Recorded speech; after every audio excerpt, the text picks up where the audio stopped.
Afternoon. Welcome to Book Passage. Sure. That's okay. Thank you so much for coming out today and supporting your local independent bookstore. We're so glad to have you here. Before we start, if you can check that your cell phones are off, I would greatly appreciate that.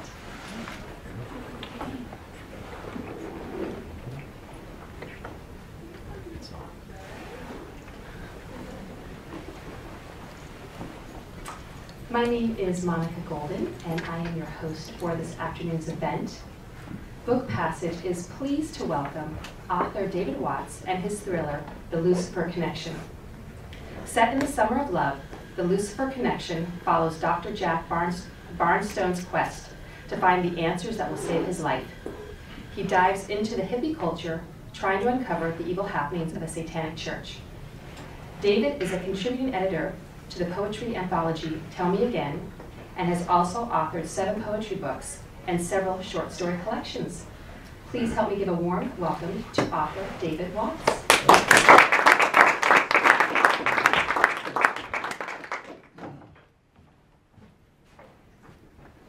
Hello everyone, thanks for coming.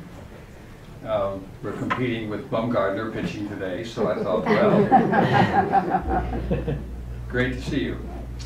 And it's very good news to be here at Book Passage and to have a wonderful audience to talk to about this new book of mine. It's been a lot of fun writing this book. Probably most of you know me as a poet, and you might wonder, how did I manage to venture off into mystery writing? Well, one summer, when my projects for the summer had all been finished, and the poetry workshop that we had organized and taught had been done and finished, I had a block of time that opened up. And that's a very unusual circumstance in my life and probably in most people's lives. And I had been thinking about, well, maybe it's time to venture into a new genre and see about writing a novel. And I thought, well, if we're going to write a novel, let's make it an interesting novel. Let's make it something that has a little spice to it and level of interest. And so I thought, okay, mystery novel. And then I thought, well, where would I set such a thing? And that's going to be San Francisco, because San Francisco has so much to offer.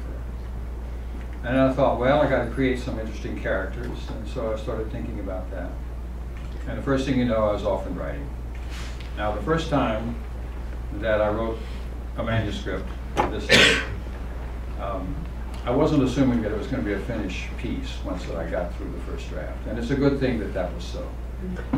Because I wrote the first draft in a short period of time, as these things go, about a month and a half or 2 months. And then I thought, okay, I've got that done. And then I started reading it and I thought, well, what on earth is this? And so I sat on it for about 6 months and then rewrote it 4, 5, 6 times. Then I showed it to some people who really knew about things like novels and mystery stories. And they said, yeah, it's got some good points. And so I went and worked on these things. And I came to the Mystery Writers Conference here, which happens in July each year. I got some very good pointers and went back. And I think I've probably rewritten this book about 10 or 12 times. I think that's about as much as I can write on this book. Now, the good news is it's written and published. The bad news is that the books did not arrive here today. Now, I'm not sure exactly why that is, but I choose to ascribe it to the fact that the publishing company and the printing company is located in Austin, Texas. And they're underwater right now. So I think that that has something to do with the fact that they didn't get here. But Book Passage, in its wisdom and generosity, has figured out a way to get around that. So, not if, but when you buy your copy of this book, there actually are forms here to fill out. You can put your name, address, telephone number, email, how you want the book inscribed. And when the books come in, which they should come in the next week or 2, I would imagine, I will come into the store, sign the books, make a stack, and then they'll be ready. And I think there's one of these forms is for sending the book to you, so you don't have to come in. And another of these forms is for coming into the bookstore to pick up the book. So thanks to Book Passage for these emergency plans that you set in motion. All right, so in dealing with this genre of a novel, and especially a mystery novel, it has certain elements that are important and are very different than writing when you're writing poetry. The first element is the characters themselves. The characters have to have some level of interest. They have to be authentic. They can't be perfect pictures. They have to have flaws, right? And the flaws have to figure in at some point to the actions that they have under the circumstances of the book. And so I tried to think of characters in creating this that would have those kinds of qualities, and came up with a group of characters I'm now going to introduce to you.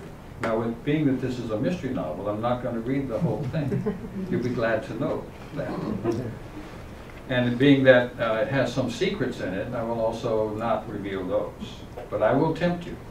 I will try to lead up to certain parts of these that make you want to know more about how this all turns out. So let's meet the protagonist, the main player. His name is Jack Barnstone. Jack Barnstone angled his Kawasaki around the corner of Grant and Post, careful not to lean too far in the turn. The fog sprinkled pavement below, an invitation to mayhem and mangled body parts. He'd seen too many train wrecks during his tours in the emergency room not to be acutely aware of the effect of a fine film of water over dust and motor oil lurking on the surface of the asphalt. What a difference from the parched, sun-baked streets of Houston, he thought, a distinction like the insanity of the weather itself, an anomaly he was still getting used to 6 months after that Thursday afternoon when he abruptly stood up in the middle of Jefferson Davis Medical Clinic and walked out, mounting his motorcycle with no more clarity of thought than he just had to get the hell out of Texas. 3 days later, here he is in San Francisco. Blame it on Tony Bennett and that goddamn song about cable cars and shit. He'd gotten so many requests for it working his way through medical school, playing jazz piano down on the Market Square, that he'd inserted his own chord progressions, an alteration that puzzled his audience, but by its constant demand for inventiveness, prevented him from gagging. Naturally, his motorcycle, so independent-minded he referred to it as Martha after a cantankerous cousin of his, would tug him into this ironic, unexpected, brand new life. Martha would have her way. She always did, as now angling him into the alley with its pretentious name of Mark Lane, alongside old brick walls lit here and there by some street person's midnight gift of swirling graffiti, the narrow corridor punctuated by doorways and garbage cans littering the path to his customary parking spot behind the dumpster near the end of the cul-de-sac, 6 steps from the cave-like entrance of Carla's Burrs. It was an alleyway as dark as the reputation it had earned for itself during the Barbary Coast days, when the city was ruled by gunpowder and whiskey, and when a barroom brawl was said to have ended in a shooting right here on this very same spot. Barnstone dismounted. The alleyway smelled of malice and hamburger meat. He clicked his helmet into the back box, straightened his leather jacket, and turned his face toward the mouth of the alley, where a shaft of sunlight had miraculously found its way through the fog and burned like a spotlight on the performance stage of the Gold Rush Tavern. He moved absent-mindedly in its direction, the leather heels of his cowboy boots clicking on the stone walk. The boots, together with his jeans and oversized belt buckle with a longhorn steer emblazoned upon it, were the last visible remnants of his life in Texas, which now was dissolving behind him like the white flash of a Lone Star beer truck passing in the night. He paused at the mouth of an alley to admire a psychedelic poster hastily taped to the wall, announcing the Butterfield Blues Band at the Fillmore Auditorium, then turned the corner and opened the door to a small clinic, squeezed in between the hulking forms of department store and museum. Perfect. Commerce and art, and Barnstone in between. Jackie was ready for him. So that's Jack Barnstone. Jackie is his Cajun nurse. who gives him trouble every day, one way or another. And now we need some other characters. So I'm going to introduce you to Gupta, Raj Gupta.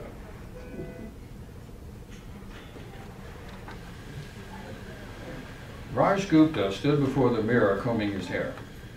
He fluffed it, curled it, bounced it with the tips of 2 fingers, and when he created the perfect do, he sprayed it with Holdfast. Satisfaction came at high cost. Appearance was everything. Just a hint of rouge buffed his puffy cheeks. Bangles hung from his neck that tinkled like spoon band when he moved. He decided to wear the purple silk shirt and the gray harem pants with sandals, sockless, of course. That divine arrangement would show off the tiny gold ring on his right third toe, his subtle mauve toenail polish. He hoped it wouldn't be too obvious. His feet were his best attribute. Barnstone had said to meet him at Les Masquerades on 25th Street, 7 p.m., something very important. What was it with Barnstone? Hardly a call since moving to San Francisco, and now this? Okay. Raj knew they ran in different crowds. Still not the best behavior for a friend and lab partner from Histopath. Raj took a cab to the appointed site, paid the cabbie with a flourish, and swished into the bar. He stood at the door and looked around. Not his taste. Too many dusty things hanging from the ceiling, street lights, hubcaps, the front end of a T-bird, a gumball machine with gumballs in it. Who would think of such things? He caught up with Barnstone sitting under a life-size photograph of Marilyn Monroe standing over a subway event in Manhattan, having her skirt blown over her head by the rising air and loving every minute of it. Same old cowboy, Barnstone, no influence from the new terrain, probably still talks with a drawl. Well, look what the cat dug up, Raj says, sitting in the bench across from Barnstone. Barnstone raised an eyebrow. What the hell are you drinking? Oh, don't tell me, old-fashioned, rye instead of bourbon. And 2 cherries instead of 1, finished Barnstone. What's your poison? Oh, I don't know, Raj flipped his hand in a dead goose position. I guess I feel like a Singapore sling. So these 2 guys end up in a situation. Now the thing about a novel is that you create your characters, so I've learned. You put them in a situation, and then you drop a bomb on them and see what happens. Because that's the way, as Kurt Vonnegut says, that you find out what your characters are made of. It's when you put them under stress. He says, don't be kind to your characters. Make them have trouble all the way. And by their response to that trouble, you learn what these characters have in the way of their strengths and their weaknesses and their abilities to compensate. But we have to have a couple of more characters. And so we have to get someone like Ellie in the picture. Barnstone is now practicing in the Haight-Ashbury Free Clinic, and he goes in to his practice. He opened the door to find a young woman pacing the floor with the intensity of someone desperate to go somewhere, but with no way to get there. She stopped when he entered, standing dead on in front of him, her frenetic dancing, flowing motions stilled. He took in the astonishment of her in one unself-conscious stare.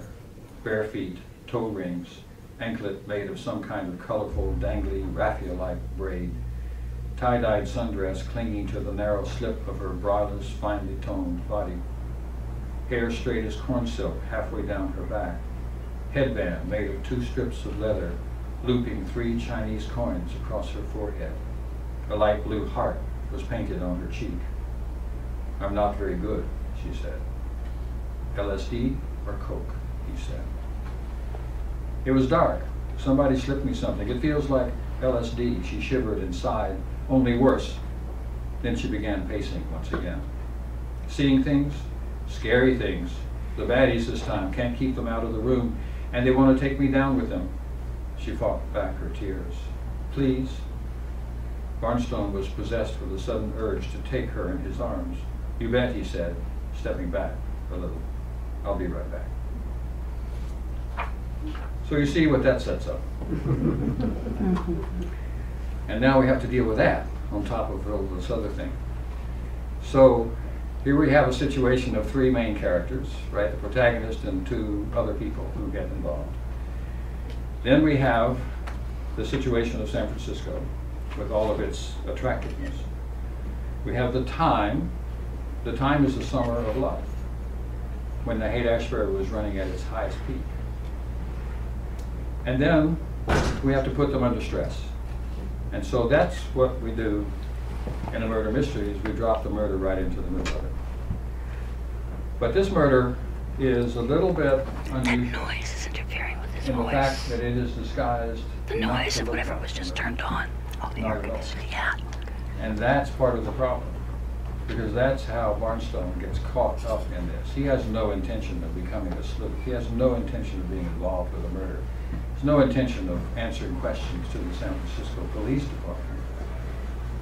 But when this murder happens, and it looks like Barnstone is somehow connected or involved or responsible or being in some way have guilt of some kind put upon him, then he has to become involved. And as he becomes involved, he goes deeper and deeper into this. Now, as I have learned also in the writing of this novel, is that a mystery novel is very much like a hero's journey, right? You have your hero, you have your protagonist. This is a person who has achieved some level of development, of competency, but then the life gets shaken by some event that takes place. Something from the outside comes in and disrupts the tranquility of the life. And the hero is then forced to go into a different mode, because no longer the rules that he's used to working with apply. It's a whole new set of rules. And he has to operate in an environment in which he does not know the rules, and has to learn and stumble and make mistakes. And on the way in this journey to try to reach whatever it is he needs to reach, he has to rely upon certain other people. Some people will be useful and reliable. Some people will betray him. Some people will be shapeshifters and will look like they're going to help, and they will not. And then you have the shadow, which hides in the back and tells the wrong things or makes misdirections or is actually a part of the whole process. And then you have the antagonist. You have the enemy. And usually when the hero encounters the enemy, which he must ultimately do, in the old days when they were writing heroes' journeys, they had to appeal to some outside source for strength, for extra force, in order, because they're outnumbered, or they're overpowered, or they don't know the rules. There's something missing in the hero that he's trying to learn how to do in order to accomplish what he needs to accomplish. And so when he gets to the point where he has this confrontation, which must happen before the journey is done, what is he to rely upon? In the old days, they would have a spiritual intervention by some god, or there would be a magical event, some talisman that someone had given to the hero to apply at a certain time. In modern novels, it's more like you have to outsmart the antagonist. You have to be ahead of the game. You have to anticipate. So we will find out what Jack Barnstone has to do to find out who the murder person was and what the murder weapon was. Now, as you might surmise, when a doctor writes a murder mystery, it's going to have something to do with medicine. Well, I have already a protagonist who's a doctor. You know, what do I know about that, right? A doctor who's sort of on the periphery of things out there and near Chinatown, which is where his office is. He's sort of a renegade. He sort of ran away from his problems in Texas instead of facing them. And here he is in San Francisco in a new place. But the murder weapon is something that I concocted. And I don't know that it's ever been used anywhere before. And I'm worried somebody might use it someday. But I realized that as a writer, you have to not be afraid of putting things out there, because all the writers before have done that. And that's what makes the story interesting. All right, so we also have to have the police force in here. And here they come. This is Jackie talking. There are two men waiting to see you. The morning had passed with its usual amounts of cuts and scrapes, nervous reactions to stress, diarrhea, runny noses. It was noon. Barnstone stopped on his way to the examining room to throw a lazy glance back at Jackie. What kind of men? Scary men. Barnstone laughed. Like I never seen before, Jackie said. Barnstone leaned into the window over Jackie's desk. You've been watching too much Magnum P.I. No, really, these guys got no faces. Barnstone shot a glance beyond her into the waiting room. They got faces. Well, they don't use them very much.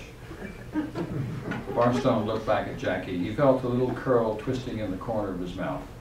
These are serious buckaroos, he said. The suppressed smile increased despite his best efforts to contain it, breaking into a teeth-flashing grin.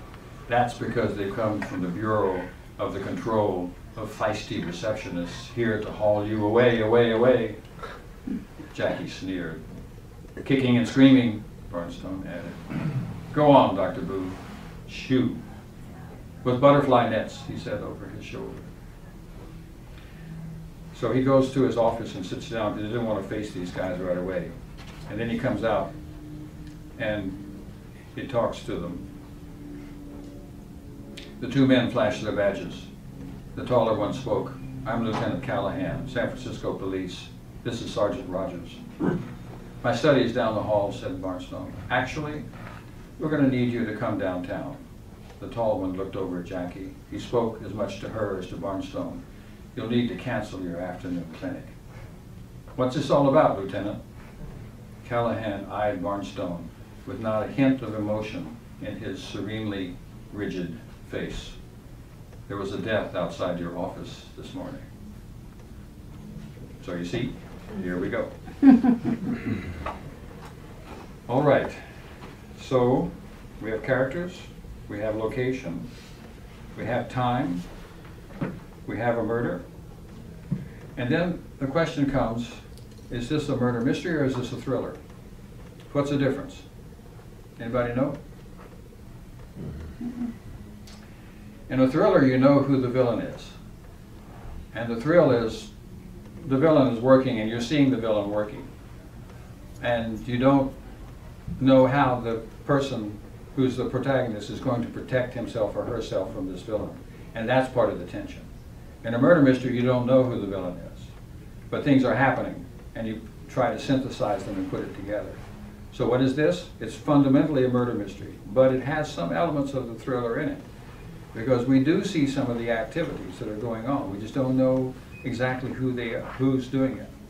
And that's part of the whole process. And of course it's written with the possibility of a second or a third one after it, so this thing could go on for a while. So we have a protagonist, a friend, a love interest, the police, and we have an interloper.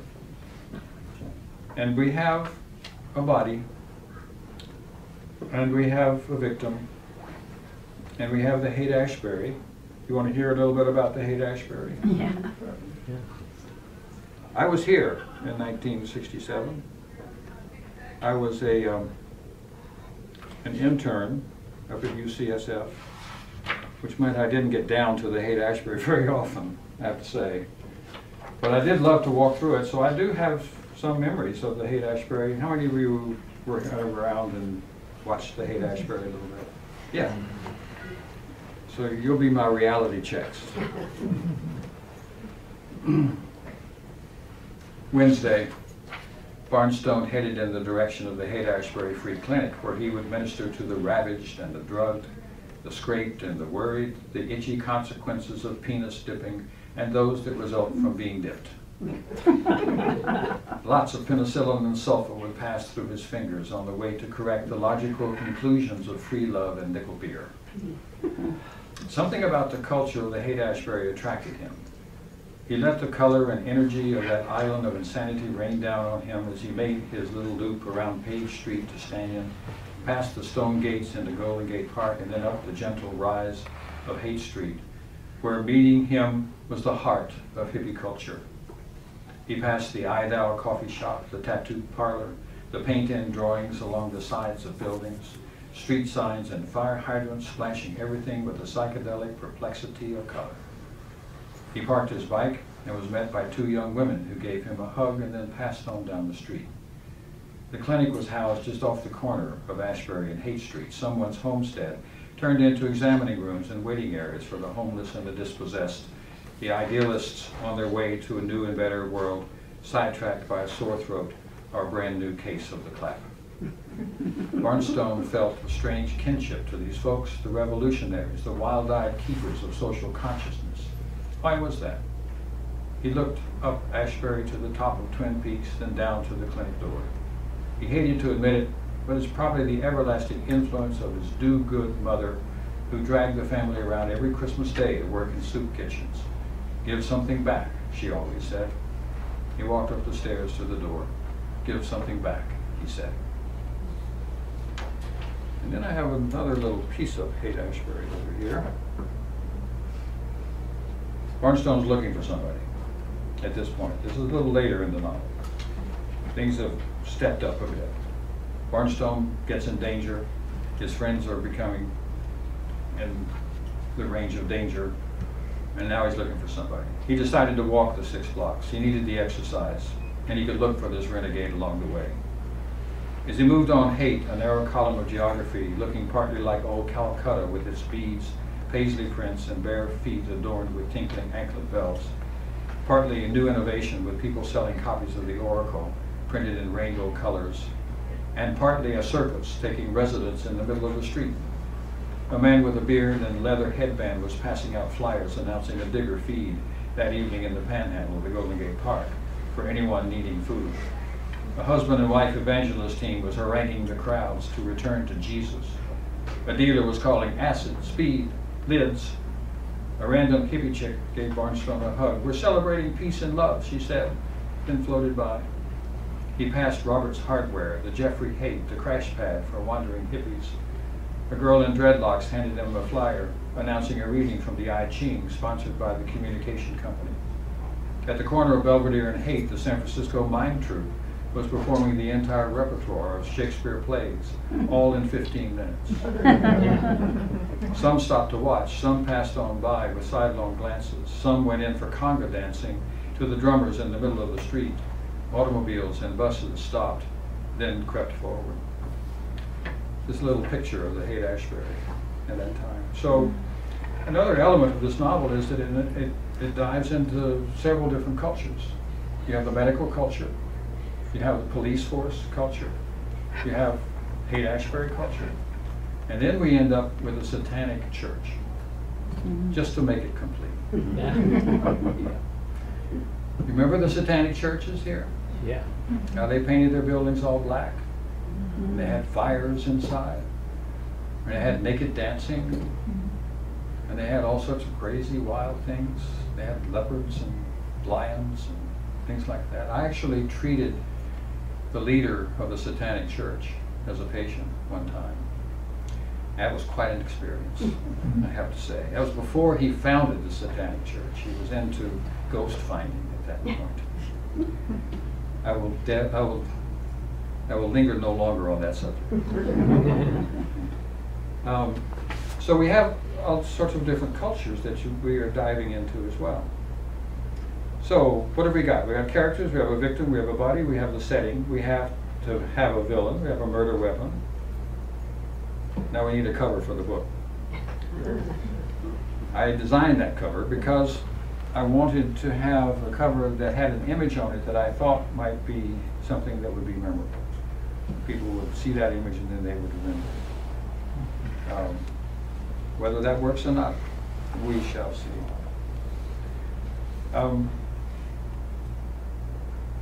So the other things, there are some other things I'll give you little previews that are in the book. The Chinese mafia comes into this book a little bit. You got to have them. He's sitting right on the edge of Chinatown, and whatever happens to him happens to Chinatown. And the Chinatown people, in this book at least, they know everything that goes on in their region. It's got a secret passage, it's got a coroner, it's got some magic, it has a midnight break-in, it has a fist fight, it has a brutal confrontation, and just the right amount of sex sprinkled in. And then the abiding question, who done it and how did they do it? That's the big question in the book. And as in all novels, there's a clash of competing forces. Barnstone, police, the companions, time, the villain. And how it all works out, we shall see. So that's maybe enough of an intro from me. And I'll stop there and see if there are any questions or challenges to what I have said so far. There must be some ideas or problems or things you're thinking about. Yes? Did you map out the plot in advance, or did you just kind of let it develop as you write it? Okay, so the question is, did I map out the plot in advance, or did I let it happen? Mostly I let it happen. I had the protagonist in mind. I had the two other characters, main characters in mind. I definitely had the setting and the situation. Then I had to create what I thought was going to be an undetectable murder weapon. And in the book, at least, that works marvelously well, because it fools everybody. And then you have to figure out what that's all about. Now, how that develops through the book, that I did not know. And actually, I think it's better not to know, because part of the craft of writing is to allow the writing to teach you what the book wants to have. It's almost like writing to another person, and that person is the book, and that book will tell you, that doesn't belong in this book. Or, no, you better go a different direction. And like writing of a poem, if you know at the beginning of the poem where it's going to finish, it's probably not going to be a very good poem, because there's no sense of discovery. In order to get discovery, you have to leave yourself open and vulnerable. And you have to also shut down the editor a little bit, because the editor wants to say, that's no good, or you can't do that, or what are you thinking? Where are you going to go with that? Click, click, click. And if you listen to that editor, you'll never put a word on the page. And so in order to get words on the page and have them be creative and have it accomplish something that's not just mundane, you have to turn it loose. So you get the ball rolling, which is what I did. I created all that other stuff and the situation and the murder and all that stuff, and then I just let it roll. And amazingly, you know, people started doing things and saying things, and I met other people along the way, and there's this dancer over here, and there's this assistant cop over here, and there's the people in the Satanic Church, and what is their involvement, and then there's the Chinese mafia shows up, and you know, so these were not things that I anticipated. But as they go through, not only did it feel authentic to me, because it represented a lot of what was happening in San Francisco at that time, but it became interesting, because here you have these things coming in that interact with each other, and they each have a voice and a position and a sense of who they are. So I had a general idea of how it was going to go, but and I only discovered that it was a hero's journey when I was halfway through the book. And then some reading that I was doing about writing processes, and along with observing what was happening in the text of the book, made me understand that that's basically what was happening. And that started happening in about the 5th revision. Yes?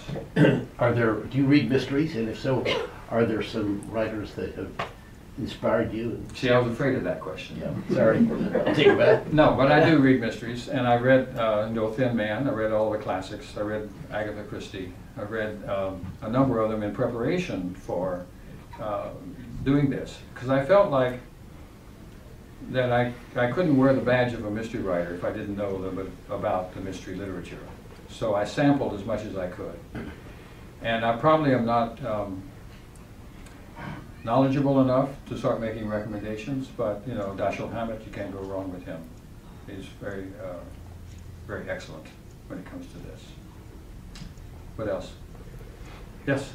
Where was the Satanic Church? It was located on Dolores, which is not where a Satanic Church was. The Satanic Church that I recall was in Pacific Heights when it was there. It was a house. Yeah, he had a pet lion and a pet tiger or something like that. Yes. Was it Anton LaVey? That's who it was. Yeah. I remember him on campus at UC Berkeley. He used to shout down the Holy Hubert, one of the preachers. And Hubert had a box, literally a box that he was standing on and haranguing the crowd for being sinful. I think it was Anton LaVey's son or nephew. I don't think it was the man himself, but Yeah. and he was heckling him. Anton Senzor LaVey was the person who did have the Satanic Church here. I made a different Satanic Church. Obviously, I wasn't going to use him. And I also put it in a different place. And I made characters up that were in charge of that church. It's one thing you have to be a little careful about, Yeah. having people recognize themselves in the novel. Yeah. Especially Satanists. Especially Satanists. That thought occurred to me. So I tried to get as much distance from him and his relatives as I could. The thing that's interesting, though, about that business of recognition, I published 2 books of short stories. And people will come up to me and say, you know, that's me in that book, isn't it? And it's not. And sometimes the people who I've written about, which I've changed a lot, by the way, will not recognize themselves in the story. To me, that's good. First of all, I don't want to be writing about people and have them feel embarrassed or hurt or injured or angry about the fact that they're being written about. And when I wrote about people before, specifically, their stories, I made sure that I had their permission to do it. And then I told them that they're probably not going to recognize it, because you have 5 people standing on the corner. They watch an accident happen. You get 5 different stories. It happens over and over again in the courts. People will show up and they'll tell a story. And why is that? They were standing in the same place watching the same action to get 5 different stories. Well, it has to do with perspective, vision, your history, your prejudices, where you've been, your psychology, how you frame memory, and then how memory changes things over time. And it does. And when I was writing short stories about, nonfiction short stories about the practice of medicine, I would write down things as I heard them, because I knew that if I wanted to be authentic about the voice of that person, I had to capture it in that moment. Because if I memorized what they said, or tried to, and came back to it even so much as half a day later, certainly a week later, it would have been shaped differently by my memory. So that I would have the overarching intent of what they said, but not the diction. And the diction is critical, because that is where the personality lies, is in the way in which you speak. How do you choose the words? What emphasis do you give to them?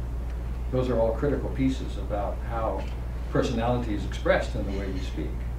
And so I found I had to write down exactly what it was said, because I would never have thought of that myself if I come to it. And then people often did not recognize themselves, or they would say that that's a different story from the one that I had. But that's true, isn't it? Any part of life that you lead is a story that belongs to you, because you are leading it. What else? Yes? David, I'm going to ask you, or try to ask you 2 questions. Yeah. And give you the choice of answering one, both, or neither. All right. I like that. Churchill said that in writing his books, he found that the book began as a friend, became a lover, and ended as a tormentor. Ah. What was this like for you? Uh-huh. You'll see how it might be connected to the second question, which is, you're interested in the craft and enjoying learning the craft in addition to all the other motivations. And you mentioned that you did 11 rewrites, if I heard that right.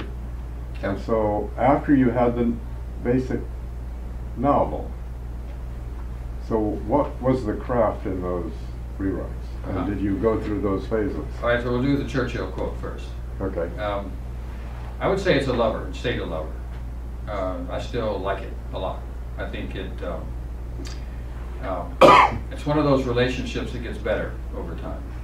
I mean, you start out, you think it's good, and you realize it's flawed. And then you work on it a little more, and it gets better. And you show it to somebody, and you get disappointed because they don't jump up and down and clap their hands and say it's going to, win the Pulitzer Prize. And every writer is attached emotionally to the piece that they're writing. And what you have to do, of course, is to be able to distance yourself and be able to be objective about that. And so, but it requires a little insistence of the conscious mind over the emotional subconscious mind in order to make that happen. And so you go through those phases. But what happens ultimately is it gets better. It gets more realistic. It gets more interesting. It gets more demanding of your interest, captivating, suspenseful. All those things begin to increase, and therefore the love of it is better. The torment, I can see, is in that interaction that you have and making it happen in that way, finally. But I have a very positive feeling about it. Second question about craft.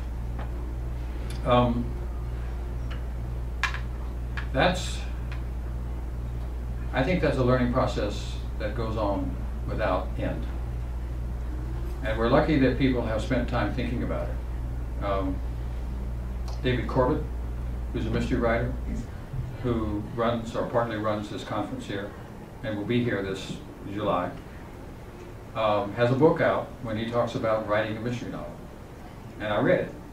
And by God, it's got a lot of very interesting things in it. About character development, about a setting, about time, about influence, about reality, about all sorts of things. And what you end up doing is you rethink what you have already put on the page. And in the rethinking of it, you go back and read it and you say, that's not very interesting, and you get rid of it. There's an old expression in poetry that you have to kill your babies. Those things you love about what you put into that poem have to go sometimes. There's a great example of that in the Yeats poem. Yeats has this poem where he's writing, and there's this beautiful section about dolphins in the poem. And you can see in each successive revision that the section gets smaller and smaller until it just disappears. And you can see by that that he wanted to keep it in there, that he loved that piece, that he didn't want it to go away. But the poem finally said, get the hell out of here. It doesn't belong in this poem. You want to write a different poem about a dolphin? Write a different poem about a dolphin. But it doesn't belong in my poem. And that's certain things that would happen in this book that didn't belong in the book.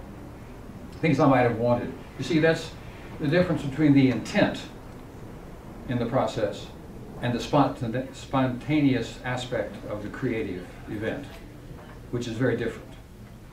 Because in that spontaneous creativity, if you will, that's what the scientists would call a dissipative structure, right? A dissipative structure is one in which the boundary of it is porous. And so there's a dissipation across that membrane, like a cell. It takes in water and nutrients, puts out excretions. Like our bodies, we think they're intact and individual. No, we're dissipative structures. We interact with our environment. Even DNA comes into our body and gets assimilated. So the book is a dissipative structure. It exists, but then it changes. And it takes in something or it lets go something. And in the process, it changes. And it gets either better or worse. And thank goodness for me, I think it got better all the way through. Yeah. Did anyone that you showed the early drafts to actually, become an editor? Go through and... I paid someone to edit it. And she's an award-winning novelist. And she wrote a very nice, lengthy edit. She went through page by page occasionally and said, check this, don't, research that a little bit. I'm not sure this makes sense, things like that, specifics which are important.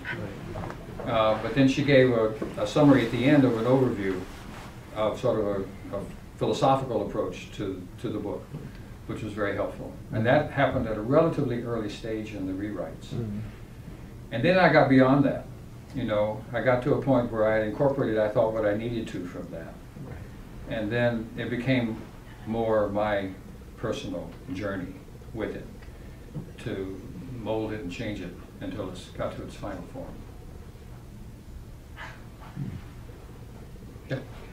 When you were writing about San Francisco and police and other things, did you do a lot of research, either visiting the scenes or online or otherwise? I did a lot of visiting the scenes. I went down into the Haight-Ashbury and sat around for a while. watch the people moving back and forth. That's, you know, years and years later. By the way, 50th anniversary is coming up, right? In 2 years. Mm. So the timing, I think, is pretty good for the book. Yes, I went to the Haight-Ashbury, I sat in, I looked at people, I talked to people. I went to the Jeffrey Haight, and I sat there and had coffee and talked to the owner, who was the same owner that was there in 1967. And so, and I did talk to some police, and David Corbett, who is the mystery writer I referred to earlier, who also looked at this book, is a private detective. And so he had some feedback on that. Yeah. Why did you make it a coroner rather than a medical examiner? I don't even know. Okay, San Francisco only has medical examiners, but other counties have coroners. Hacha. Well, you're gonna have to rewrite it. I have to rewrite the contract. You see? It's a dissipated structure. Next Hold the edition. present. What's the Medical difference examiner. between a coroner and a A medical? medical examiner is a physician, Oh. and the coroner is like in Marin we have coroners, they're elected officials, and Oh. yeah. Yeah. Well, this is definitely a medical examiner because this coroner does have an MD degree. Yeah. So that would be his correct title. Yeah. So just edit it as you read it. Yeah. Would you say a little bit more about how you chose this genre? How I chose it. Yes. It Why? chose me. I don't know. I had sort of done a half-hearted attempt to write a novel once before, and I ended up basing it on too strongly on my own life, and I didn't like it, and so I set it aside. And it's still set aside, and I don't know if I'll ever return to it. Maybe, maybe not. And so I thought, well, I better get away from my own experience a little further, and to write a mystery novel was certainly something I've not been involved with directly on a personal basis. I mean, unlike David Corbett, who does PI work every day and has all those bits and pieces and specific references right up in his head, this would be a challenge for me. So I had to go to school on it, read a lot about it, talk to people about investigation, talk to biochemists, talk to medical examiners, talk to people to get backgrounds on the various things that I had in mind to put into the book. And I thought of it as a challenge, but also as a bit of a journey for me, being able to understand a different way of looking at the process of writing. So you see now I have been a genre jumper, because starting in poetry, then I wrote NPR commentaries, and then I wrote nonfiction short stories, and then I wrote essays. I never thought I wanted to write an essay, but there was a subject that just said, you gotta write this, and so I did, and it ended up in the New England Journal. And then I said, okay. And so my impression is that contrary to diluting one's potential by spreading it over these different genres, it makes each of these genres that I write upon become more informed. Because everything that I do, I think, informs my practice as a physician. I understand people better if I'm writing about people. I have greater compassion if I'm writing poetry. I will take the time to listen a little more if I'm listening in the process of doing the writing. So the power of observation, the power of listening is uniform across the genre and even across the life. And so it doesn't bother me too much to skip. I just have to be sure that I know enough about that I don't make a fool of myself in the process. And so I have to do a little diligent studying. Yes? How did you keep a busy medical practice and write this? Did you do that at a certain time, or early in the morning, or weekends? Or? My wife Joan is a poet, and her style of writing is to go to the mountains and be apart and take a week and write a bunch of poems. I don't have that ability to do that, but I haven't needed that ability to do it. William Carlos Williams, when he was writing his poems, he would write them down. He had a typewriter at his desk, The patient would leave, he'd whip up the typewriter, he'd write something, and he'd put the typewriter back down and go to the next patient. I do some of that. I write on prescription pads. If I'm interviewing a patient, now it's computer, but I would be writing in the chart and then take a little note to the side about something that picked up on my attention. What that means is that I have, first of all, as a writer, your antennae are always in the up position. You're always listening, you're always paying attention. I love that because that's a life well examined, I think. It feels like it. And so what that does is it fills you full of possibilities. And so I write those things down.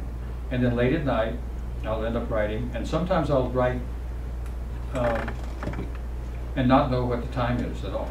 And 2:30 in the morning, I get to the end of a poem or the end of a chapter, and I say, yeah! And I look up and it's been 3 hours or 4 hours. So I can write in the middle of a storm and still, keep it going. And I guess I couldn't write at all if I couldn't do that, so that just happens to be the way it works. Yeah. Besides the Haight-Ashbury, you also mentioned, I believe, a location on the edge of Chinatown? Yes. Are there particular places that you researched there or were familiar with? Mark Lane is the name that I put into the book, where he parks his motorcycle as he comes around the corner to his clinic. Now, there's no room for a clinic there if you go and look at that spot. It's impossible. But Mark Lane is there. And where Grant hits, what is it, Bush? Around the corner is Mark Lane. Oh. So he would be 20 steps away from the entrance to Chinatown.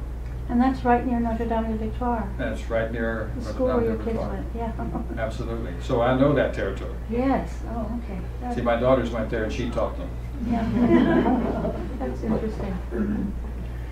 So, yeah, well, in this you will see the Dolores Street location. There's a location in Presidio Terrace.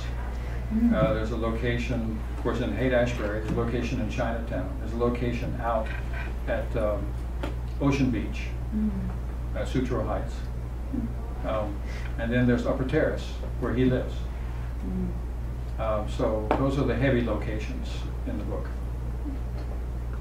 And of course, I've been there, so I would go there again and look at structures, so I would get it right. And Ellie lives in a commune, naturally, and that's on Fell Street. And I made up an address which is in between 2 houses. So I walked down Fell Street and I watched and looked, and I said, okay, here's a good spot. So it's something like 1937, and there is no such. Right there. Yeah. Yeah, you must be the master of time management. But did you ever have any, were there ever any bumps in the road where you just had to back away for a little while? Oh yeah, you do have to back away. Did it bug you? Were you frustrated? Well, I would just shift genres if I was backing away. You could go off into something else. But I did. I perched this on the shelf for about 6 months. I didn't touch it. I didn't think about it. And that's an important process of the creativity aspect, because part of creativity, I think, is in the conscious mind, where you sit down and you play by the rules, and the dorsolateral prefrontal cortex directs your thinking, and that's an organized way of thinking. It puts things into perspective, and it puts things in order. It's very concerned with order. But if you wrote only from that point of view in your consciousness, you would not be writing from the spontaneous or the emotional or the unexpected, because only those things that are expected might come from this part of your brain function.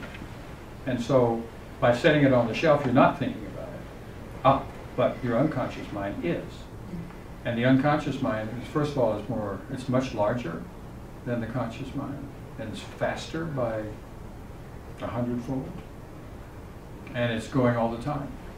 And we only get glimpses of it if we train ourselves to let the unconscious thoughts bubble up into our consciousness, or in dreams, or in meditation, or in psychotherapy maybe.